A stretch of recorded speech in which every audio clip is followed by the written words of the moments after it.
Cümleten selamun aleyküm hanımlar. Divopatik YouTube kanalıma hepiniz hoş geldiniz. Bugün birlikte iki şiş dikişsiz çok güzel, çok şık bir patik yapacağız. Ben patiğimde normal patiklik iplerden kullandım. Yeşil ve bej tonlarında. Şişlerim 3 numara hanımlar, 2 şiş. Modelim de şöyle. Hanımlar çok güzel bir modeli oldu. Çok kolay, çok şık. Üstelik dikişsiz, patiğimizin tabanı, topuğumuz, modelimizin hiçbir yerinde dikişimiz yok hanımlar. Bu patik benim elimin ölçülerine göre 37, 38 ve 39 numara ayaklar için uyumlu oldu. Patiğimizi hemen kenara bırakıyorum. Birlikte şu kenar bölümünden başlayacağız hanımlar. Yeşil ipimiz ile. Şöyle yeşil ipimin ucunda şöyle ortalama 1 metreye yakın bir ip bırakacağım. Patiğimize 96 ilmek olarak başlayacağız hanımlar. 96 ilmek. Bu şekilde. Şu 3. ilmeğim. 4, 5, 6, 7, 8. Bu şekilde toplamda 96 ilmek atalım gelelim. Evet hanımlar 96 adet ilmeğimi attım geldim. Şimdi geri dönüyorum. Bu ucunda bir miktar ipimiz kaldı.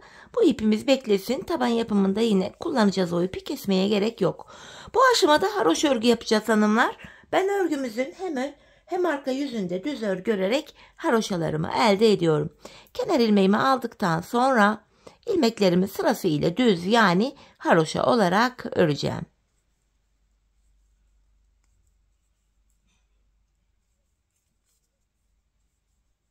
Sıra sonuna kadar ilmeklerimizi bu şekil örelim gelelim. Sıra sonuna kadar ilmeklerimi ördüm. Geri dönüyorum hanımlar. Şimdi ön yüzdeyiz. Ön yüzde olduğumuzu şöyle kabul ediyorum. Şu başlangıç ipimiz eğer sol taraftaysa ön yüzdeyiz demektir. Şöyle baktığımızda ön yüzde bir diş haroşamız da oluştu.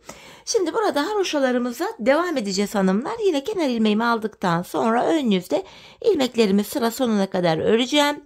Ardından geri döneceğim. Arka yüzde de yine ilmekleri örünce ön yüze bir diş daha haroşa düşecek. Toplam 2 diş haroşa olacak. Bu şekilde buradaki haroşalara devam edeceğiz. Bu bölüme hanımlar şu bölüme toplamda 6 diş yani 6 sıra haroşa öreceğiz. Şimdi hep birlikte bu bölümde 6 diş haroşamız olana kadar örelim. Ardından buluşalım. Evet hanımlar buraya toplamda yeşil ipim ile 6 diş haroşamı ördüm geldim. Şimdi açık renkli ipimize geçeceğim. Şöyle bu ipimi ekleyeceğim. Yeşil ipimi kesmeyeceğim. Bilek bölümünü yaparken yine aynı yeşili kullanacağız. Şöyle yeşil ipim beklesin. Bu açık renkli ipimi ekledim. Hemen ikinci ilmeğimi de ördükten sonra şu kenarımıza bir düğüm atacağım. Patiğimiz sökülmesin diye. Bu ortadaki modele başlayacağız hanımlar. Öncelikle modelde bu birinci sıramız. Bu sıramızda ilk 26 ilmeğimi haroşa olarak örüyorum. 26 ilmek. Şu 5 ilmek oldu. Devam ediyorum. 6, 7, 8, 9, 10, 11, 12, 13, 14, 15, 16, 17, 18, 19, 20, 21, 22, 23, 24, 25, 26. Şu kenara 26 haroşamızı ördük. Bakın şurada bir ajurumuz var. Hemen ajurumuzu yapacağız. İpimi şişime bir kere doluyorum. Öndeki 2 ilmeğimi keserek örüyorum. Bir tane ajur yaptım. Bir de öndeki 2 ilmeğimi kestim. Sola doğru kesim yaptık. Hemen şu bölüme 5 ilmek düz örüyorum hanımlar. 5. 1, 2, 3, 4, 5. Bu 5 düz ilmeği arka yüzde ters olarak öreceğiz. Şimdi şu aradaki 2 ters 2 düz ilmeklerimizi öreceğiz hanımlar. Bakın 2 ters 2 düz arada ilmekler var. Bunları öreceğiz. Toplam 30 adet ilmeği 2 ters 2 düz olarak örüyoruz. Şu 2 ters 2 düz. 2 ters 2 düz. 2 ilmek ters 2 ilmek düz. 2 ilmek ters 2 düz. 2 ters 2 düz. 2 ilmek ters 2 ilmek düz. 2 ilmek ters. Bir sayalım hanımlar. Arada 30 ilmek olmuş mu? 2 ters 2 düzleri sayacağız hemen. Bakın şuradan itibaren. 2, 4, 6, 8, 10, 12, 14, 16, 18, 20, 22, 24, 26 ilmek olmuş. 2 düz örerim 28. 2 ilmek daha ters örüyorum. 30. 30 ilmek 2 ters 2 düz olacak şekilde ördüm. Şimdi buraya da 5 ilmek düz öreceğim. 2, 3, 4, 5. Burada hanımlar sola doğru kesim yapmıştık. Burada da öndeki 2 ilmeği alıyorum. Bakın sağa doğru kesim yapacağım. İkinci ilmeğimi ilk ilmeğimin önüne aldım. İkisini keserek örüyorum. Burada da sağa doğru kesim yaptım ve hemen diğer kenarımıza da ajurumuzu yapıyoruz. Bu kenarda da 26 ilmek kaldı. Kalan 26 ilmeği öreceğiz. Dilerseniz sayarak gidelim. Sayılarından sizler de emin olun. Birinci ilmeğim 2, 3, 4,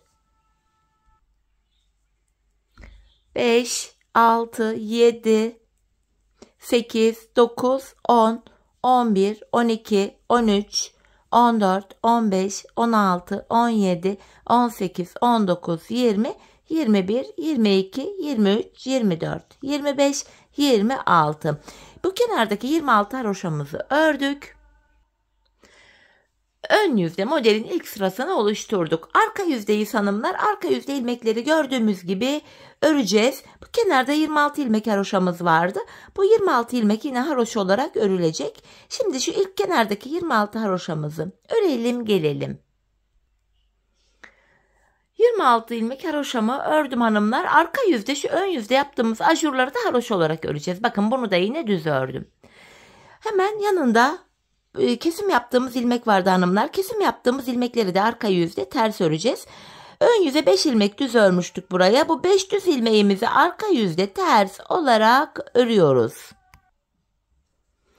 Şimdi geldik 2 düz 2 ters ilmeklere. Aradaki 30 adet 2 düz 2 ters ilmeğimizi yine gördüğümüz gibi öreceğiz. Bakın 2 düz 2 ters. Bu şekilde hanımlar aradaki ilmekler gördüğümüz gibi örülüyor.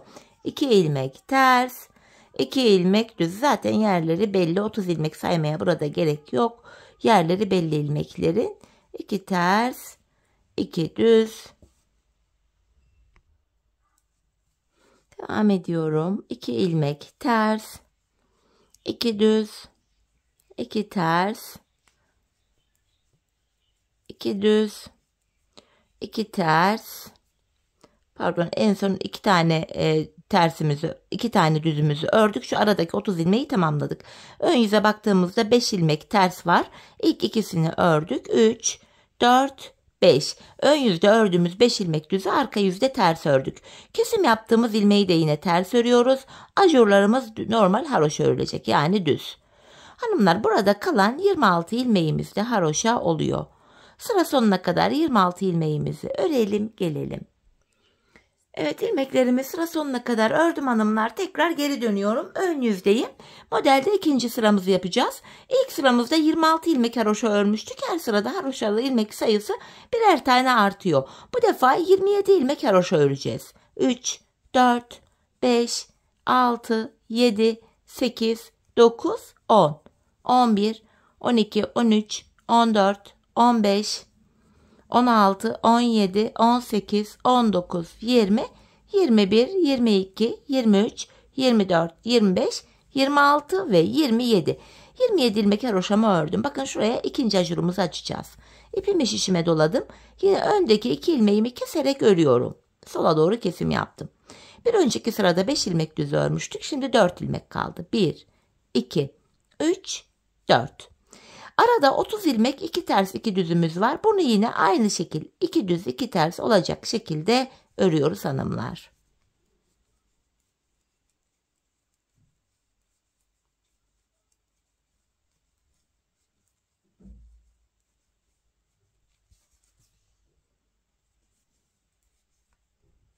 İki düz, 2 ters, 2 düz, 2 ters. Bakın yerleri belli oldu iyice.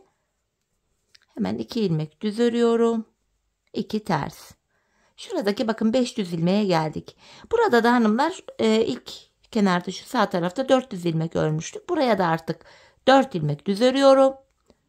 3 ve 4. Şimdi de sağa doğru kesim yapacağım. Şu ikinci ilmeğimi ilk ilmeğimin önüne aldım. İkisini keserek örüyorum. Sağa doğru kesim yaptım. İpimi şişime doladım. Burada da 27 ilmek kaldı hanımlar.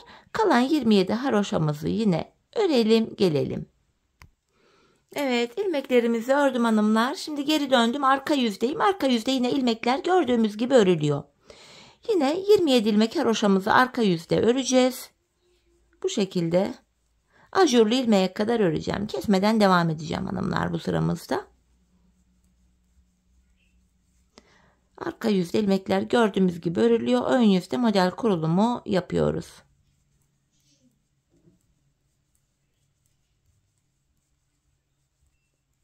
Bakın 27 haroşamı ördüm ajuruma kadar. Ajurumu da yine düz örüyorum. Bu da haroş olarak düşüyor. Ajurun yanında kesim yaptığım ilmeği ters ördüm. Hemen yanındaki 4 ilmek daha ters örülüyor. Bakın gördüğümüz gibi örüyoruz. Devamında aradaki 30 ilmeğimizi 2 düz 2 ters olacak şekilde örüyoruz. Arka yüzde ilmekler bu şekilde gördüğümüz gibi örülüyor hanımlar. Ön yüzde model kurulumu yapıyoruz dediğim gibi. 2 ters 2 düz. Bu şekilde devam ediyorum.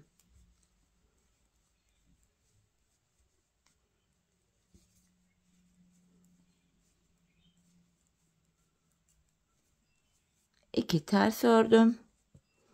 Hemen bakın burada 2 ilmek düzüm var. Şu arada 4 ilmek tersimiz vardı. Bu 4 ilmek bakın yerleri belli.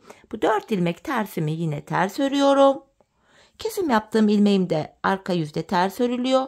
Ajurlu ilmeğimi düz örüyorum. Ve kalan 27 ilmeğimizi yine haroşa olarak örüyoruz. Arka yüzde yapacağımız işlem bu hanımlar.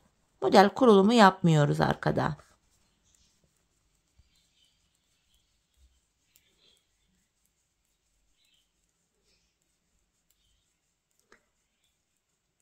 Sonuncu ilmeğimi de ördüm.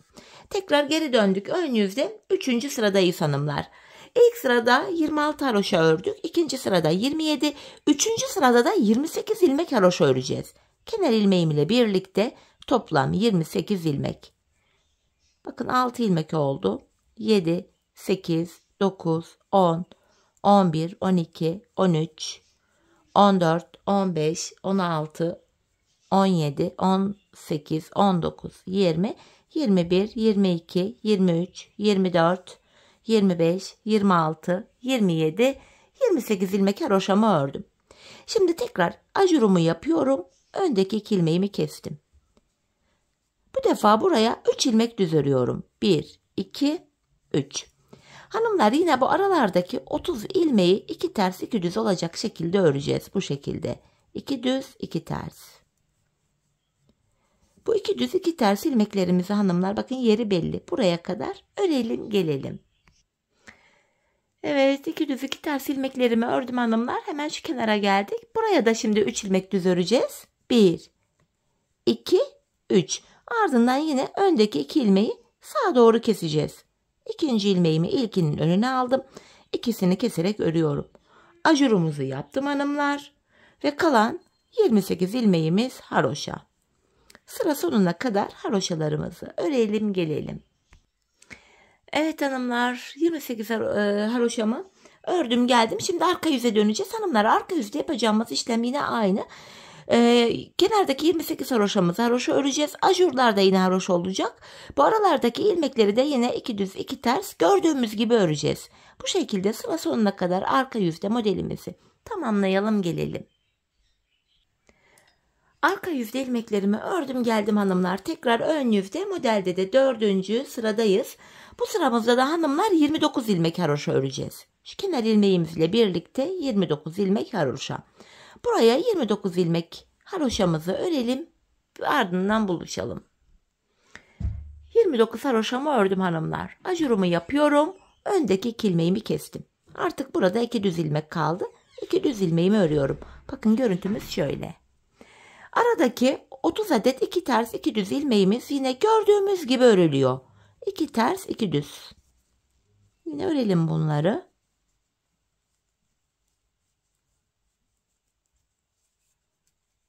2 ters, 2 düz.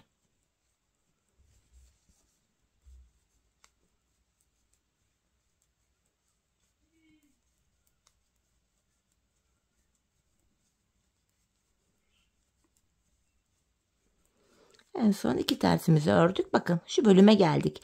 Buraya da şimdi 2 ilmek düz öreceğiz. Ardından sağa doğru kesim yapacağız. Şöyle sağa doğru kesimimi yaptım. Ajurumu yapıyorum. Burada da 29 ilmek haroşamız kaldı. Hanımlar, kalan 29 ilmek haroşamızı örelim. Ardından arka yüzde yine ilmeklerimizi gördüğümüz gibi örelim. Tekrar ön yüzde buluşalım. Evet, ilmeklerimi ördüm hanımlar. Ön yüzdeyim. Modelimizde 5. sıramızı yapacağız. Bu 5. sıramızda da hanımlar 30 ilmek öreceğiz. Haroşalı ilmeğimiz 30.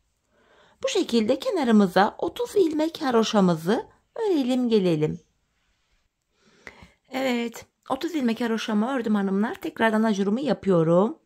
Bakın burada 1, 2, 3, 4, 5. ajurumuz. Öndeki 2 ilmeğimi kestim. Yanında bir düz ilmek kaldı. Bunu düz örüyorum. Bu aradaki 30 adet ilmeğimizi yine 2 düz 2 ters öreceğiz hanımlar. 30 adet ilmek değişmiyor. Yine aynı şekil devam ediyor. 2 ters, 2 düz. 2 ters, 2 düz. Bu şekilde örüyorum. 2 ters, 2 düz. En son 2 tane tersimizi ördük. Bakın diğer kenara geldik. Hemen buraya da bir ilmek düz ördükten sonra öndeki 2 ilmeğimi sağa doğru kesiyorum ve ajurumu yaptım. Hanımlar, kalan 30 ilmeğimizi yine haroşa olarak sıra sonuna kadar öreceğiz. Arka yüzde tekrar ilmeklerimizi gördüğümüz gibi örelim. Modelimizin ön yüzünde buluşalım. Evet hanımlar, ilmeklerimi ördüm geldim. Tekrar ön yüzde modelde 6. sıramızı yapacağız. Bu 6. sıramızda hanımlar kenarımıza bu defa 31 adet haroşalı ilmek öreceğiz. Bu şekilde buraya 31 adet haroşamızı örelim gelelim. Evet, 31 adet haroşa ilmeğimi ördüm hanımlar. Şimdi tekrar ipimi şişime doladım. Ajurumu yaptım. Öndeki 2 ilmeğimi kesiyorum. Buradaki düz ilmeklerimiz de bitti. Şimdi bu sıramızda artık kesimlerimizi yapacağız hanımlar. Düz ilmekleri düzden, ters ilmekleri de tersten keseceğiz. Burada hanımlar şöyle baktığımızda tam orta bölümü de bu aşamada yapacağız. Yani patiğimizin şu bölümünü. Burada düz ilmeklere baktığımızda 2 düzlere 1, 2, 3, 4, 5, 6, 7 tane var. Tam ortadaki şu baştan 4. olan düz ilmeği kesmeden öreceğiz. Şöyle bakın, öndeki 2 ters ilmeğimi tersten kesiyorum. Yanındaki 2 düz ilmeğimi düzden kesiyorum. Ters ilmeklerimi tersten kesiyorum. Düz ilmeklerimi düzden kesiyorum. Ters ilmeklerimi tersten kestim. Düz ilmeklerimi düzden kestim. Ters ilmeklerimi tersten kestim. Bakın şu ortadaki 1, 2, 3, 4. 2 düz ilmeğe geldik. Bu 2 düz ilmeği kesmeden örüyoruz. Normal ördük. Diğerlerini yine aynı şekilde kesmeye devam edeceğim. Bakın tersten kesiyorum. Düzden kesiyorum. Bu şekilde aradaki ilmeklerimizi kesiyoruz. Tersten kestim. 2 düz ilmeğimi düzden, 2 ters ilmeğimi de tersten kestim. Bakın şu kenarımıza geldik. Burada da son kez sağa doğru kesimimi yapıyorum. Ve ajurumu da yaptım. Kalan 31 ilmeğimiz var. Bu 31 ilmeğimizi yine haroşa örelim gelelim. Evet hanımlar, haroşalarımı ördüm. Şimdi geri dönüyorum. Arka yüzdeyiz hanımlar. Arka yüzde yine bu ilk 31 haroşa ilmeğimiz haroşa olarak örülecek. Bir devam edelim, birlikte örelim.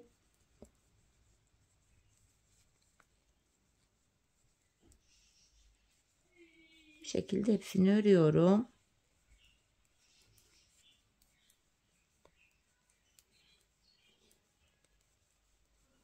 Ajurlu ilmeğime kadar 31 ilmeğim vardı. Bunları bu şekilde örüyorum. Bakın ajurumu da yine arka yüzde düz ördüm.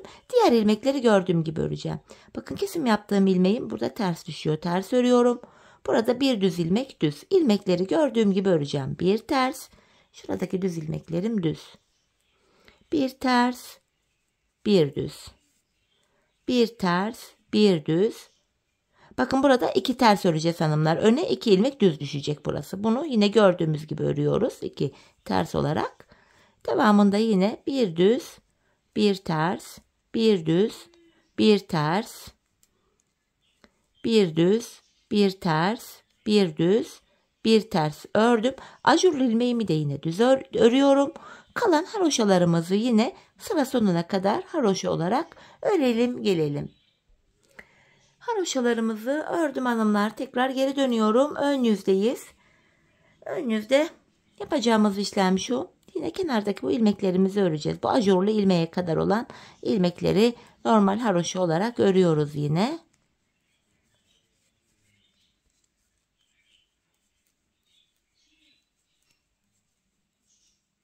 Zaten ajurlu ilmeğin yeri belli. Bu nedenle ilmeklerimi saymaya gerek duymadım. Saymadan devam ediyorum.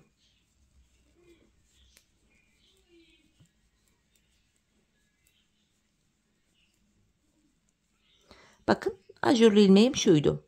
Bakın şurada yeri belli. Bunu da yine ördüm. Buralardaki ilmekleri yine gördüğüm gibi öreceğim şimdi. Bakın bir düz ilmeğim var. Düz ördüm. Bir ters. Bir düz. Bir ters. Bir düz. Bir ters. Bir düz.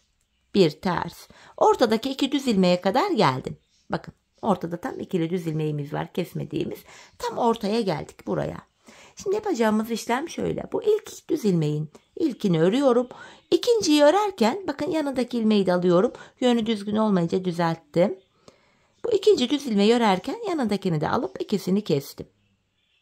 Şimdi geri döneceğiz hanımlar. Kesimler yaparak gideceğiz. Bakın geri döndüm. 2 düz ilmek üzerinden kesimler yapacağız. Arka yüzdeyim. İlk ilmeğimi örmeden alıyorum. Bu ikinci ilmeği örerken hemen yanındaki ilmeği de alıyorum. Arka yüzde olduğum için bu defa ikisini tersten keserek ördüm. Geri dönüyorum. Bu 2 ilmek ile böyle kesimler yapmaya devam edeceğiz. Bakın ilk ilmeğimi örmeden aldım. İkinciyi örerken yanındaki bir ilmeği de alıyorum. İkisini keserek örüyorum. Geri dönüyorum yine. Arka yüzdeyim. İlk ilmeğimi aldım.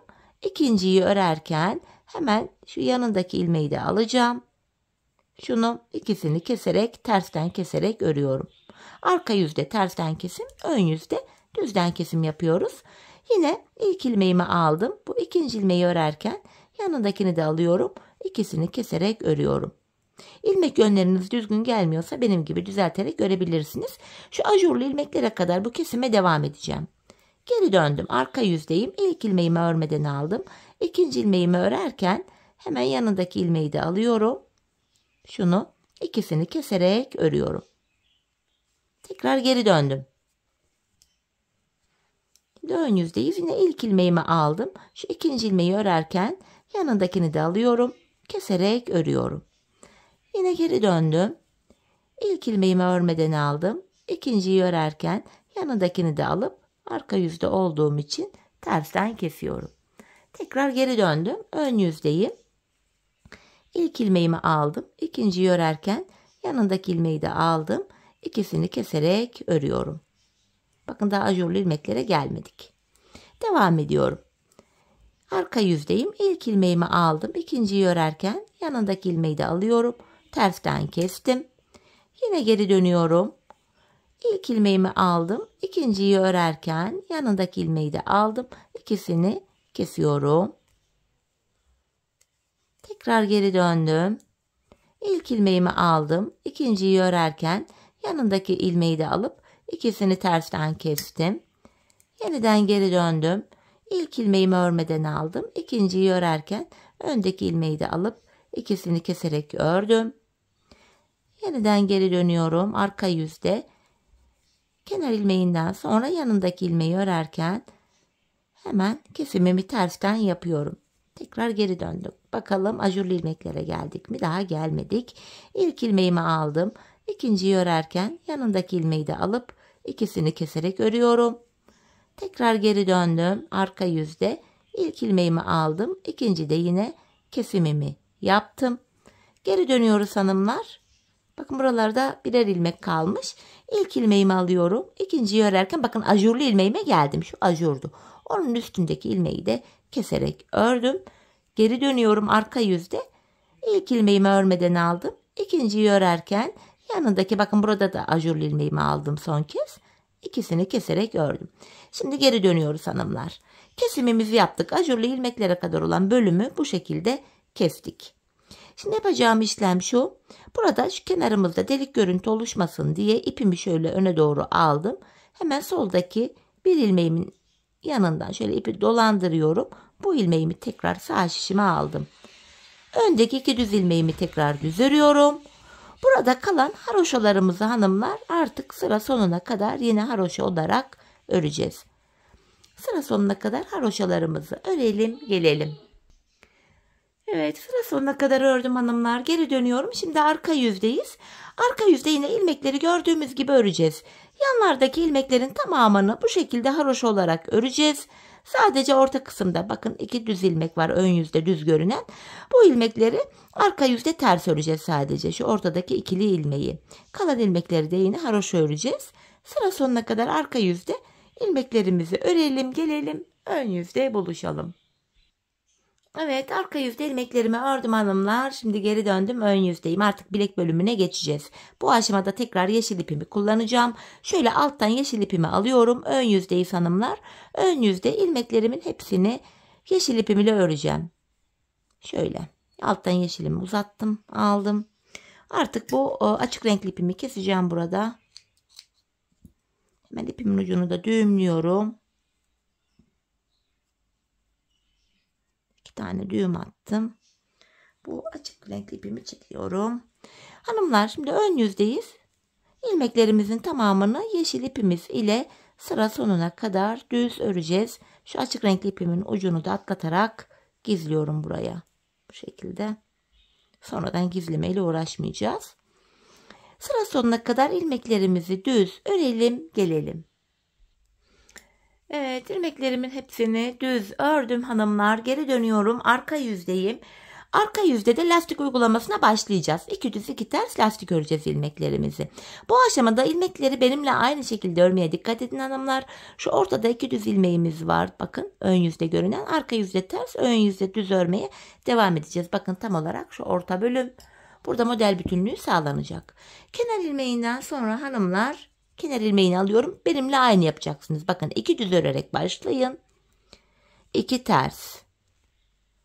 2 ilmek düz. 2 ilmek ters. Bu şekilde benimle aynı sayıda yaptığınız takdirde şu ortadaki tam ikili ilmek arka yüzdeyiz şu anda. Ters denk gelecek, model bütünlüğü sağlanacak. Bu şekilde sıra sonuna kadar ilmeklerimizi örelim, gelelim. Evet, sıra sonuna kadar ördüm hanımlar. Şimdi geri döndüm, ön yüzdeyim. Arka yüzde lastiğimizin ilk sırasını yaptık. Ön yüzde lastikte ikinci sıramızı yapacağız şimdi. İlmekleri gördüğümüz gibi öreceğiz. Kenar ilmeğimi aldıktan sonra bakın öndeki ters ilmeğim var. 2 ters ilmeğimi ters örüyorum. 2 düz. 2 ters. 2 düz. 2 ters. 2 düz. Bu ön yüzde lastikte ikinci sıramız oluyor. Sıra sonuna kadar yapacağız. Ardından geri döneceğiz. Arka yüzde yine ilmekleri 2 düz 2 ters gördüğümüz gibi lastik uygulamasına devam edeceğiz. 3 sıra olacak. Ön yüzde yine aynı şekilde yapacağız. 4. Arkada yapacağız 5. Toplamda hanımlar 11 sıra lastik yapacağız. Ben patiğimin şu boğaz kısmına şuraya 11 sıra lastik ördüm. Dileyen daha da fazla yapabilir. Daha çok bot patik tarzı dursun diye. Hani dileyen daha kısa yapabilir. Artık tamamen sizin keyfinize bağlı. Ben 11 sıra yaptım. Şimdi bu patiğimizin bilek bölümünü tamamlayalım. Gelelim hanımlar, ardından buluşalım. Evet hanımlar, 11 sıra lastiğimi ördüm ve geldim. Şimdi ön yüzdeyim. Artık ilmeklerimiz kesilecek. Dediğim gibi ben buraya 11 sıra ördüm ama sizler daha uzun yaparsanız daha çok bot patik tarzı olacaktır. Ya da daha kısa da yapabilirsiniz.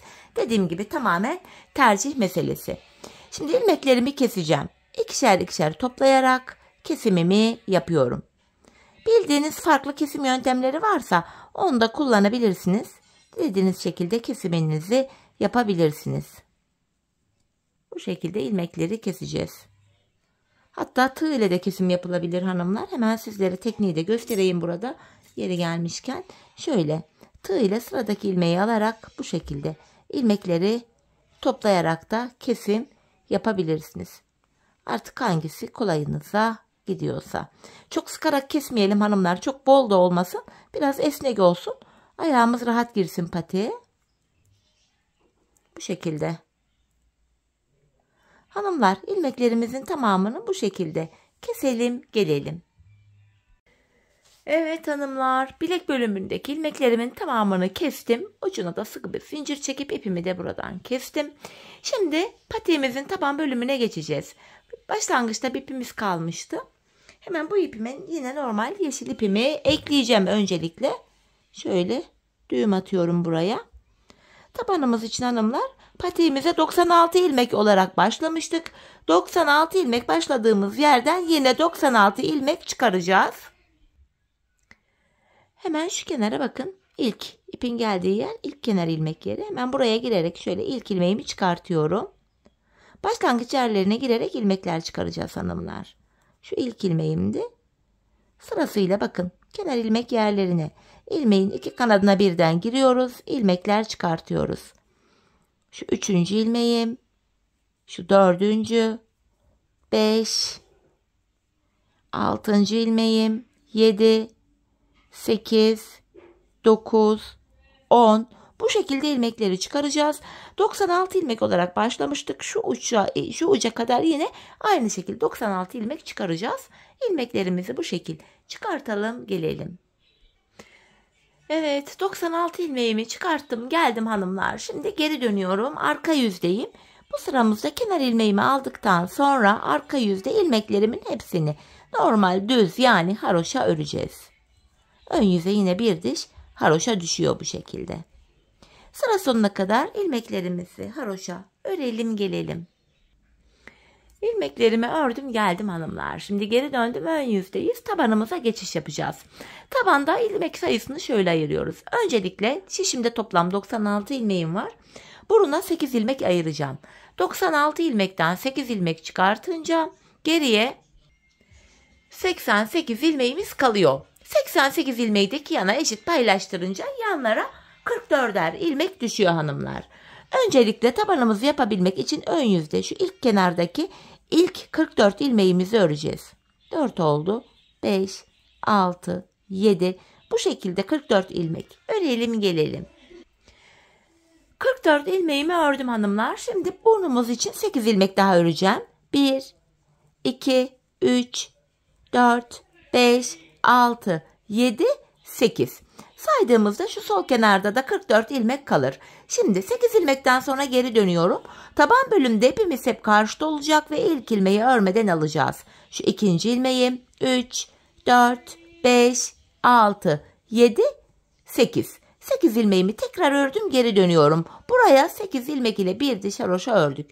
Hanımlar, tabanımız bu patiğimizde tabanımız 14 ilmek olacak ve 14 ilmek olana kadar da her sırada yanlardan ikişer ilmek keserek kesim yaptığımız ilmeği ortaya ekleyeceğiz. İpim karşıda, ilk ilmeğimi örmeden aldım. 8 ilmeğimi öreceğim. 3, 4, 5, 6, 7, 8. Hemen şu kenardan 2 ilmek keserek ördüm. Bu ilmeği de ortaya ekledik. Ortada 9 ilmek oldu. Geri dönüyorum. İpim karşıda, ilk ilmeğimi aldım. 9 ilmeğimi öreceğim. 2, 3, 4, 5, 6, 7, 8, 9. Şimdi de şu kenardan 2 ilmek keserek örüyorum. Bunu da ortaya ekledik. Ortada 10 ilmek oldu. Geri döndüm. İlk ilmeğimi alıyorum. 10 ilmeğimi öreceğim.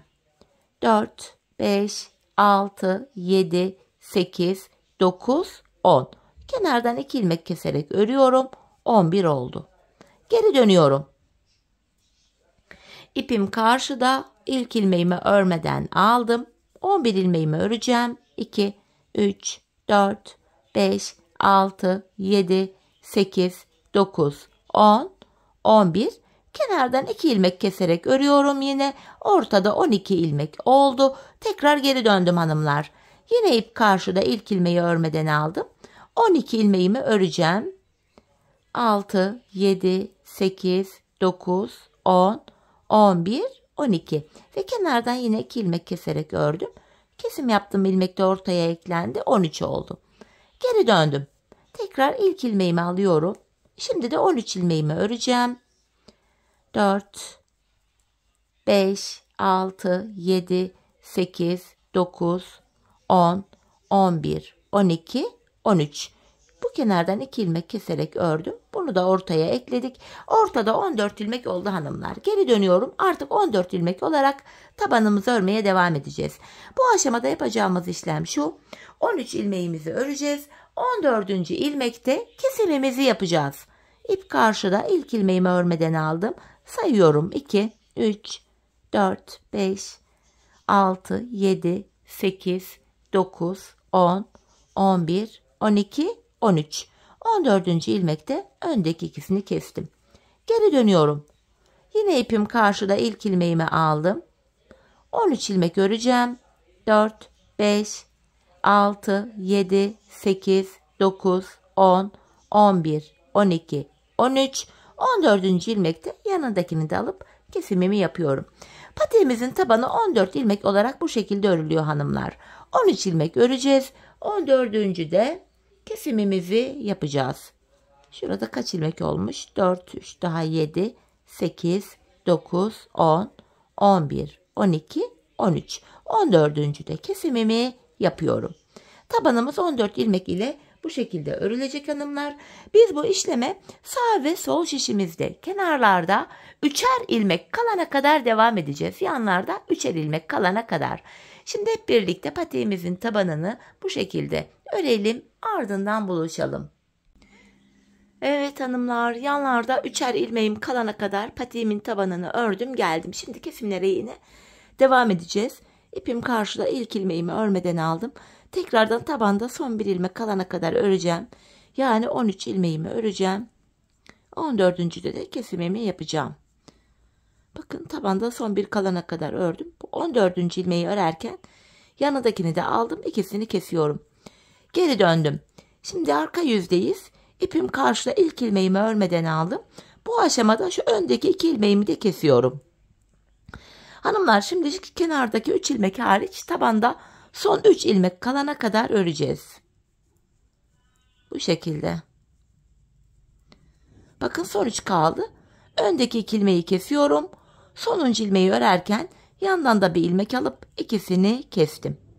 Ardından geri dönüyorum. Bakın yanlarda 2'şer ilmeğim kaldı. Yine şu tabanımızda son bir kalana kadar öreceğim.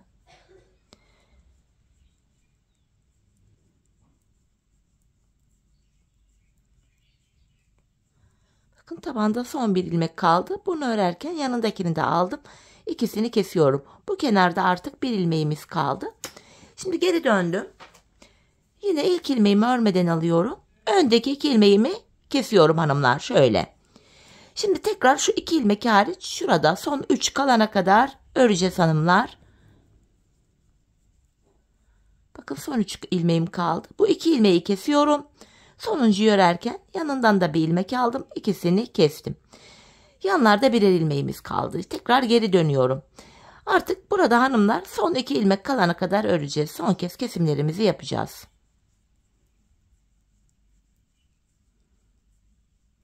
Son 2 kalana kadar ördüm. Şu öndeki 2 ilmeğimi yine kesiyorum.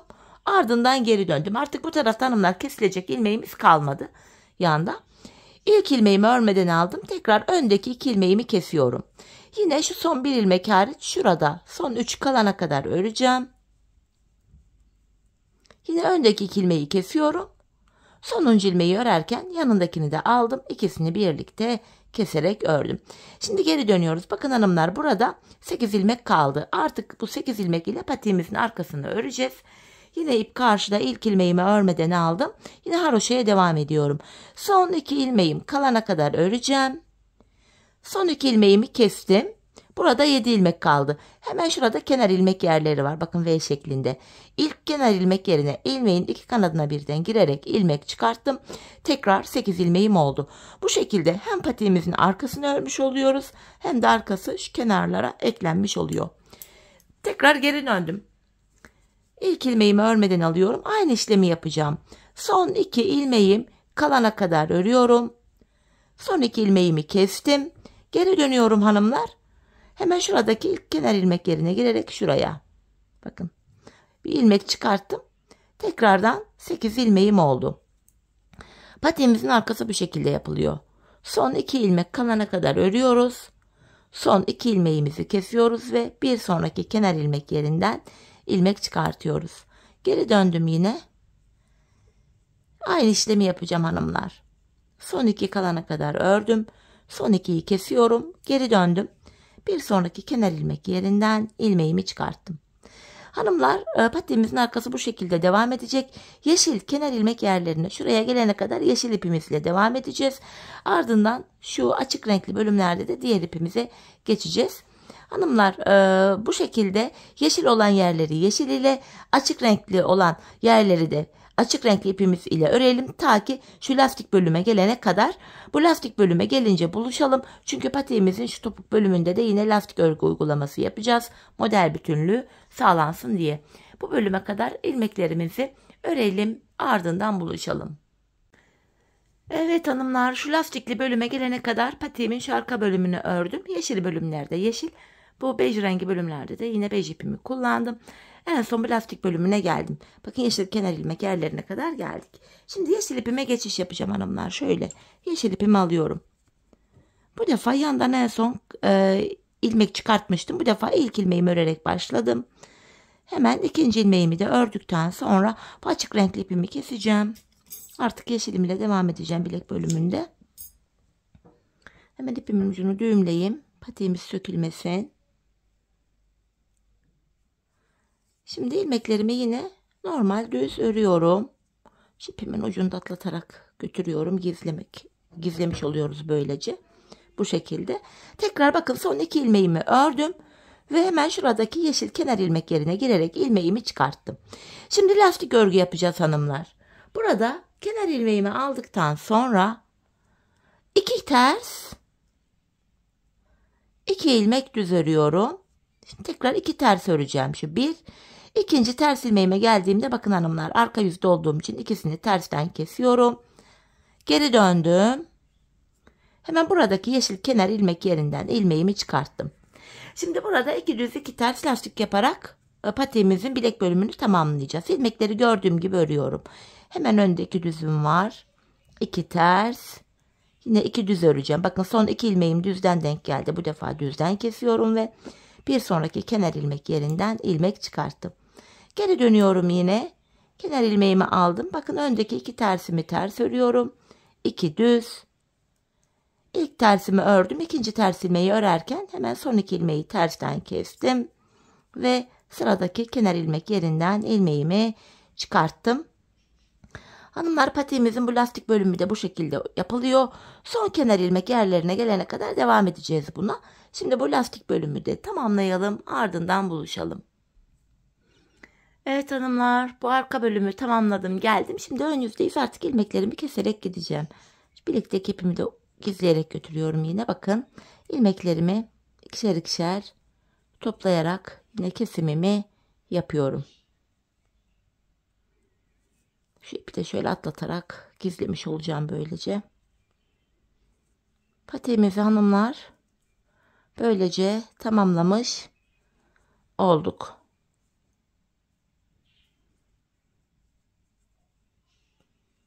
Son bir ilmeğim kaldı. Onu da kestim. Kenarımızda tümsek bir görüntü oluşmasın diye tığım ile şöyle dibine batarak hemen burayı düzlüyorum. Bir tane de şöyle zincir çektim. 2 tane çekelim, daha sık olsun. İpimizi kesiyorum artık. Hemen şu iplerimizin uçlarını bir gizleyelim hanımlar. Sonrasında patiğimize bakalım. Hemen şuradaki ucumu da bakın şöyle zincir tekniği ile düğümleyerek güzelce gizliyorum. Patiğimiz bu kadardı. Çok yapması zevkli, güzel bir model oldu. Çok şık, ayaktaki duruş da gayet güzel. Kullanışlı bir model. İşte hanımlar, bakın topuğumuz şöyle. Patiğimizin duruşu bu şekil. Diğer taraftan da göstereyim. Gayet esnek, ayağı saran bir model oldu. Hemen makine yamada giydireceğim hanımlar. Birlikte ayaktaki duruşuna da bakalım. Ben çok beğenerek, çok severek yaptım modelimi. Umarım sizler de benimle beğenerek, severek yaparsınız. Yapacak olanlara da şimdiden kolay gelsin diyorum. Evet hanımlar, patiğimizi şöyle de giydirdik. Bakın. Çok şık, çok güzel bir duruş var. Çok rahat, kullanışlı. Buyurun tabanımız. Patiğimizin topuğu. Çok güzel, hoş bir model oldu. Evet hanımlar, yine birlikte güzel bir modelin daha sonuna geldik. Umarım sizlere faydalı, hoş bir video olmuştur. Yeni modellerde, yeni videolarda buluşmak dileğiyle. Şimdilik hoşça kalın, sağlıcakla kalın.